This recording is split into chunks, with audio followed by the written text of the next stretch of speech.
বীজগুলো এখন সুন্দর করে প্যাকেট ভরে রাখবো, পরে এই বিচি ফুটানোর জন্য কিছু জায়গা পাঠিয়ে দিতে হবে। তো এখন ভিতরে রাখলাম, তো এটা ভালো একটা প্যাকিংয়ের জায়গায় রাখতে হবে। তো আরও একবার আপনাদের আমাদের বিচিটা দেখিয়ে দিই। এই দেখছেন কত সুন্দরভাবে হয়েছে। আবার বেশি ছানাছানি করলে গছটা ভেঙে যেতে পারে, তো তবে বেশি ছানাছানি করা যাবে না। কত সুন্দর বীজ হয়েছে,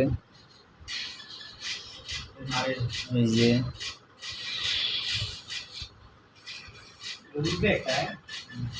এই ভাই রেখে দিচ্ছি আবার। তো কালকে আবার পানি চেঞ্জ করতে হবে, যেহেতু প্রতিদিন পানি চেঞ্জ করতে হবে, যেহেতু দিন মাটির মধ্যে না দেওয়া হয় মাটি ও পানি একসাথে।